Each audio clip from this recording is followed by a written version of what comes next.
So guys, Brightcom group limited में आज एक क्योस बस्ता देखने को मिल रहा है। ये क्योस किसकी तरफ से? शायद कहीं ना कहीं रिटेल इन्वेस्टर्स की तरफ से।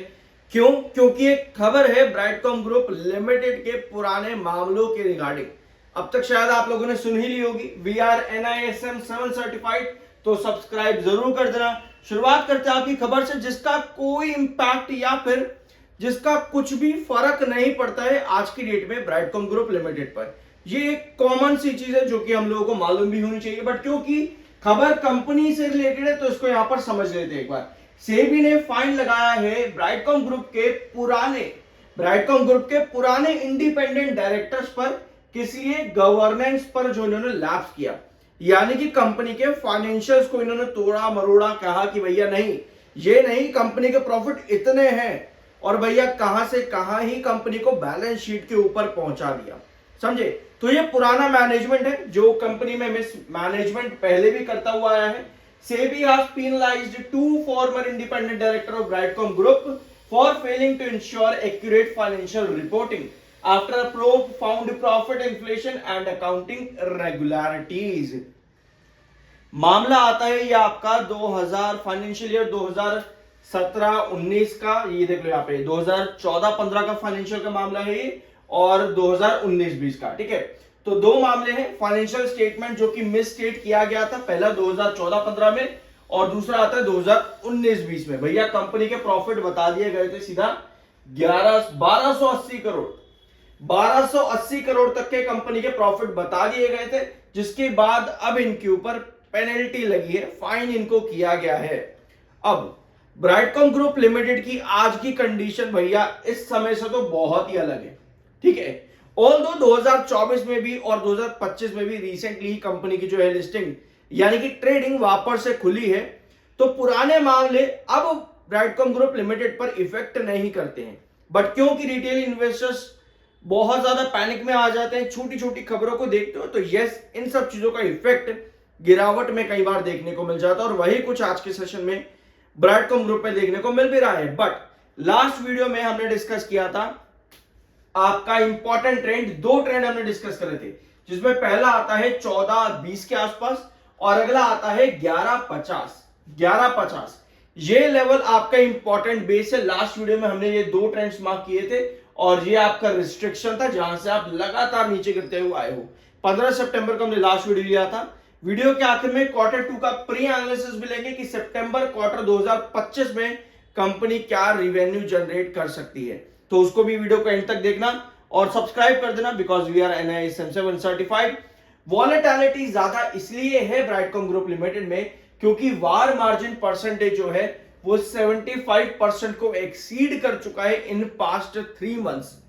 वार मार्जिन परसेंटेज वॉलेटाइल ज्यादा होने की वजह से आपको वॉलेटिलिटी ज्यादा देखने को मिल रही है इस समय ब्राइटकॉम ग्रुप लिमिटेड में। और 15 सितंबर से जो हमने लास्ट वीडियो लिया था उसके बाद से अपने रिस्ट्रिक्शन जोन से लगातार गिरावट पर ही देखने को मिला है, डिस्पाइट इसके कि 14.3 का आपका MFI है, बुलिश MFI 37.2 का RSI, neutral plus bullish technical होने के बावजूद भी यह गिरावट आज इस खबर की वजह से देखने को मिल रही है। अब आते हैं चार्ट पेन पे। तो चार्ट पेन पे आपके सामने यही दो लेवल्स हैं जो हमने लास्ट वीडियो में डिस्कस किए थे, 11-50। ठीक है, 11-50 जो कि आपका इंपॉर्टेंट बेस है, और यहां पर थे हम 14-20 के आसपास 14.20। ये ट्रेंड हमने मार्क किया था आपका पिछले वीडियो के अंदर, जो कि आपका एक बेस बन सकता था जहां पर आपको रिकवरी दिखी भी। ठीक है, 15 सितंबर को जो हमने लास्ट वीडियो लिया था, 16 तारीख को आपको यहां पर एक रिकवरी दिखी भी, बट अब लगातार इससे नीचे ही आता देखने को मिल रहा है। टेंशंस लगातार ब्राइटकॉम ग्रुप लिमिटेड में बनती देखने को मिल रही है। तो इंपॉर्टेंट बेस आपका रहेगा 11-50 जो हमने पिछले वीडियो में डिस्कस भी किया था। आज भी सेलिंग काफी ज्यादा हाई है, आज भी सेलिंग, थोड़ा सा जूम इन करते हैं इस कैंडल को।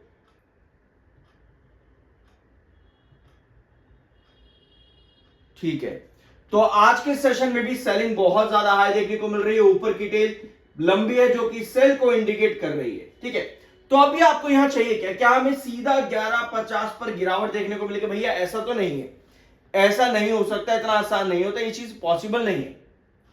लेकिन क्योंकि 14-20 आपका एक पुराना बेस भी है, 14-20 से आपको पहले रिकवरी दिखी है, अभी 16 अगस्त को भी यहां पर रिकवरी दिख गई थी 14-20 से आपको।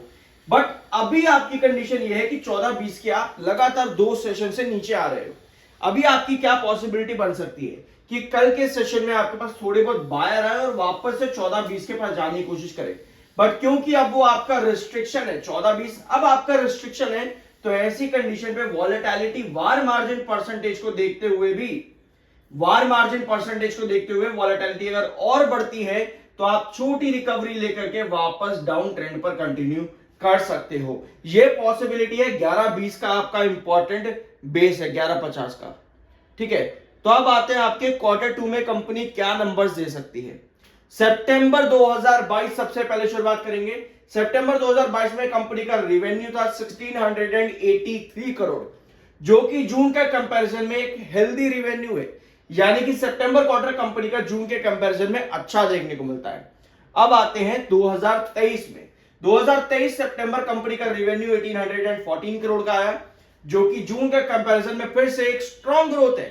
अब 2024 भी यहां पर देखें तो 2024 में भी कंपनी का revenue in comparison with June 2024 strong देखने को मिल रहा है, यानी कि ओवरऑल अगर आप यहां पर देखोगे तो सितंबर क्वार्टर में कंपनी स्ट्रॉन्ग देखने को मिलती है इन कंपैरिजन विद जून। अब जून 2025 में कंपनी के रेवेन्यू वापस से आया है 1455 करोड़ का। ठीक है, 1455 करोड़, जो कि एक ज्यादा बड़ा मार्जिन नहीं है, मतलब कि ज्यादा बड़ा डिफरेंस नहीं है अगर आप यहां पर कंपेयर करोगे जो कंपनी ने दिसंबर 2024 में अपना रेवेन्यू दिया है। ठीक है, तो कंपनी सितंबर पास दिखाती हुई आई है कि कंपनी का सितंबर जून के कंपैरिजन में अच्छा देखने को मिलता है। तो हम यहां पर पॉसिबिलिटी लेकर के चल सकते हैं कि कंपनी सितंबर 2025 में एटलीस्ट 1500 करोड़ का रेवेन्यू क्या दे सकती है।